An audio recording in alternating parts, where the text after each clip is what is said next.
got people that are in this fight all over the country, and it's important to know we're not just rallying here in Boston today. There are events happening in major cities throughout the United States, led by the National AFL-CIO. But in each city, there's other unions, there's other workers that are joining us. Because as Miles said, this fight is against corporate greed, not just with these guys, but for all sectors. Whether it's in the public sector, private sector, workers are under attack all over this nation. Joining us tonight, I know they marched with us. There's plenty of them out there with us.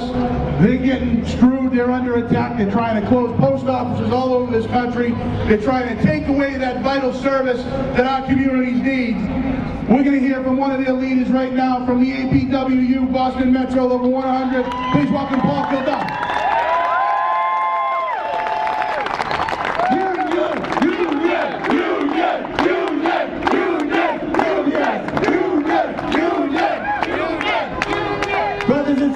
My name is Paul Kildare. I'm the General President of American Postal Workers here in Boston. Thank you.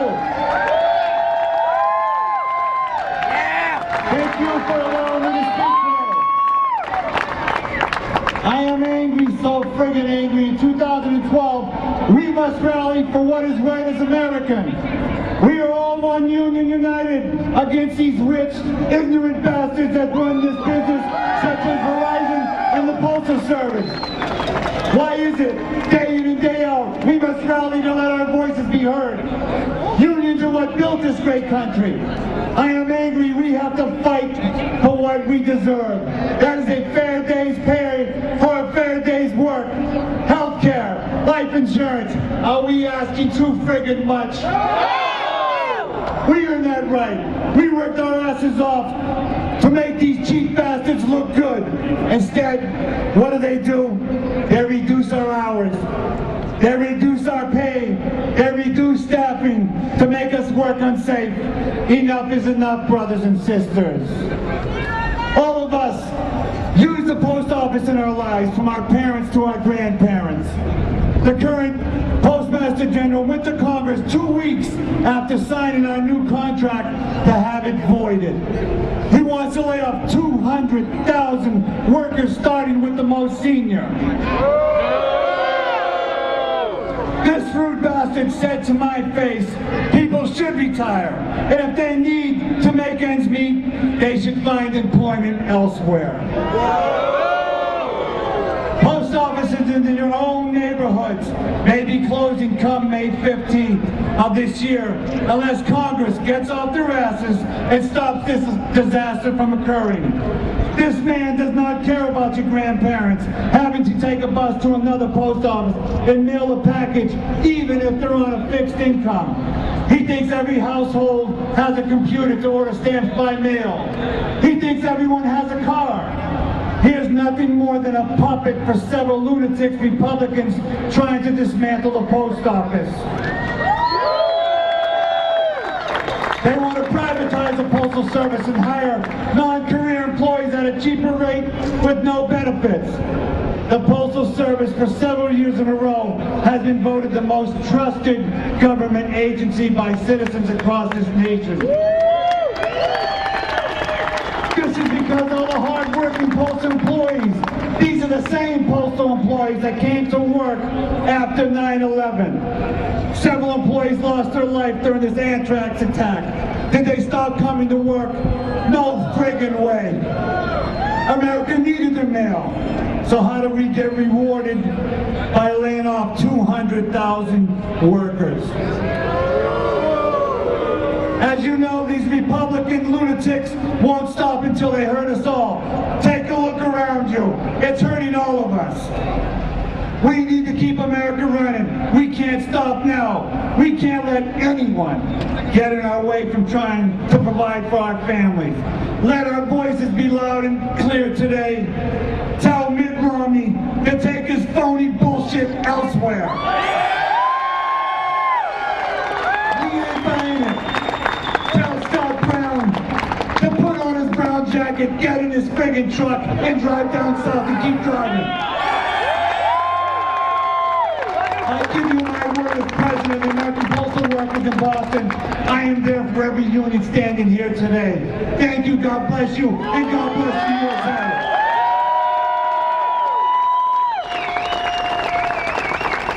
But throughout the country, he leads government employees as a president of NAGE. He's been a great friend to this local for so many years. Please welcome our good friend Dave Hallway.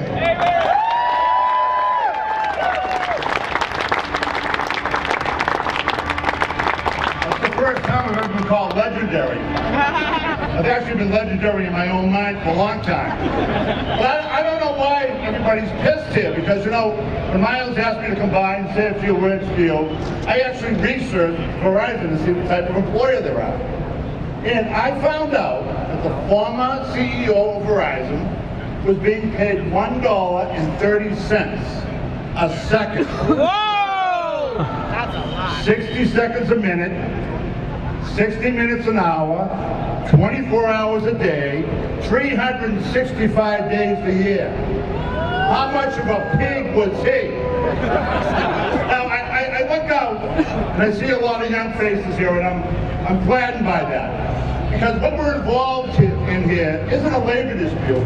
We're involved in the longest running war in the history of this country. In 1989, Verizon's predecessors decided that they were going to take health care away from you. And that was when they declared war on the middle class in this country. And that war has continued to this day.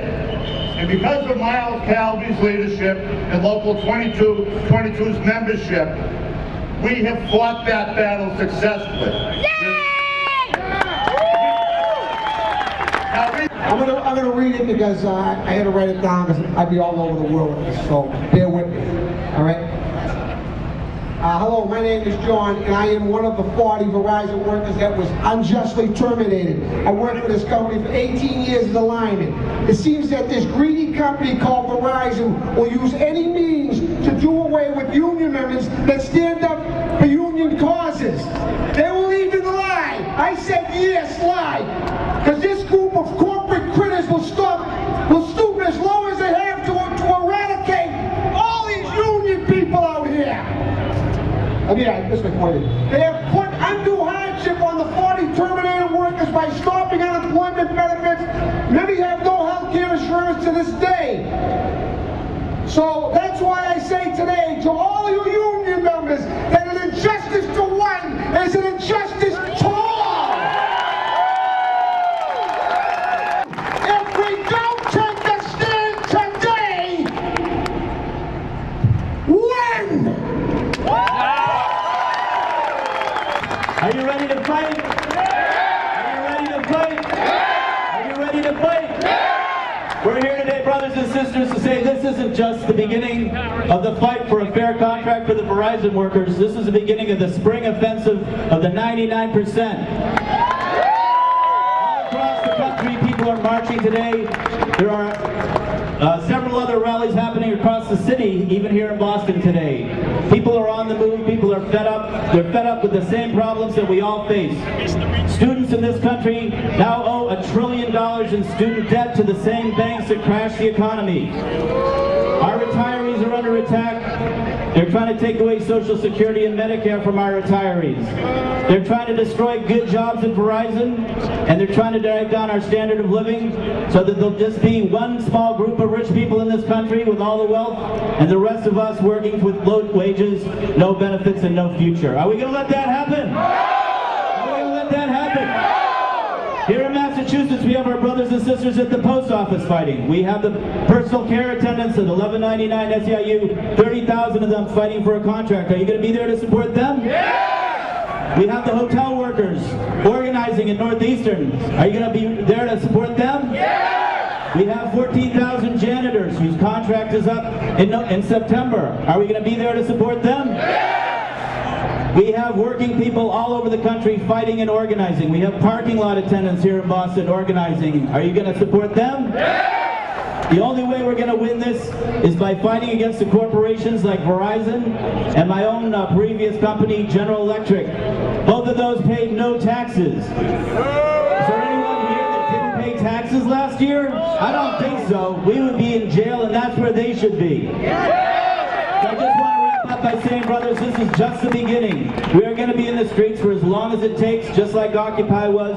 We're going to start a new movement in this country to take our country back. Are you ready to take your country back? Are you ready to take your country back? Are you ready to take your country back?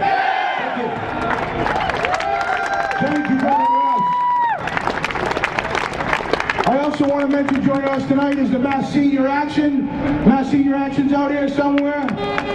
Out here in the park. They drove down from Lynn tonight. IOE 201 is with us. Also behind us, no strangers to this crowd, I know, from Local 718 Richie Paris, Boston Firefighters Union. From the Professional Firefighters of Massachusetts, Ed Kelly is here. From the International Association of Firefighters, Mikey Mullane with us. That's the guy you want in a foxhole with you, trust me. I also see our president of the Mass AFL-CIO, Steve Coleman.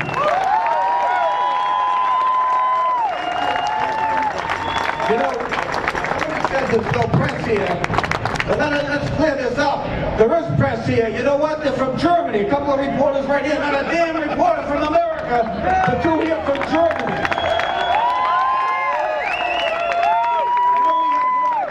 Here from 1199 and brought a great group, and a lot of different vice presidents from the Mass AFL-CIO are here.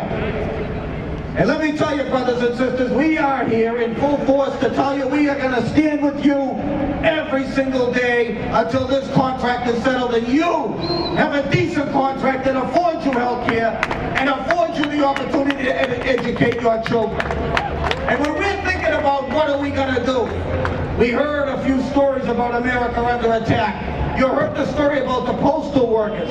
They want to cut the postal service to 5 days, and then you know what they'll do. There's no sense if you can mail a letter on Thursday and it doesn't get till Monday, they'll put them out of business. That's what it's about, union busting. That's the only thing it's about. On the ballot in November, we're looking at a stand for children. It sounds wonderful. It's the most disingenuous. Stand for Children is all about breaking the teachers' unions. It's not about standing for children, it's about standing against working people. And we gotta stand with the teachers in November.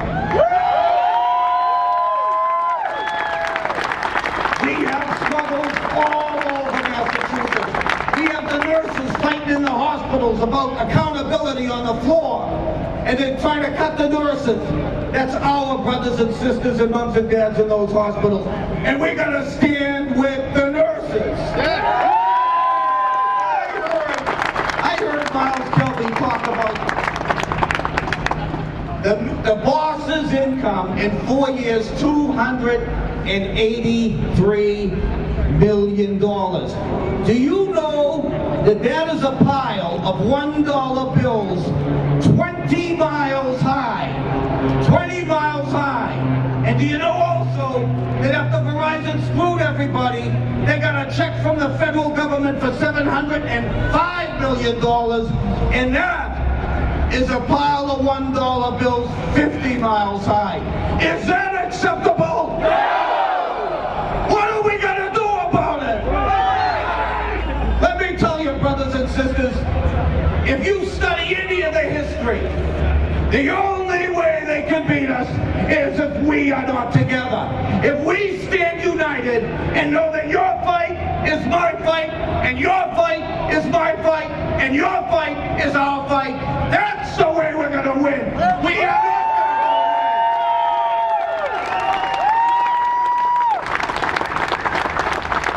going to win. When you look at the economic ladder from 1980 to now, 3 out of every $4 went to the top executives in the country. And then that $1 was shared between a third of the 99%. It is unacceptable, unexplainable, except for the one fact. You can directly correlate the decline of the labor movement membership to the decline of the middle class dollar. And they want to put the nail in the coffin. And it's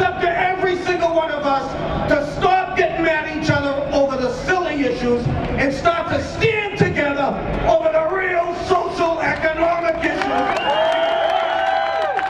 That is the way we are going to be successful. As the president of the Mass AFL-CIO, I pledge my work to work with my staff, and many of them are here. We pledge to work with each and every one of you so that we do not accept corporate greed, and we stand together to demand justice in the workplace, in the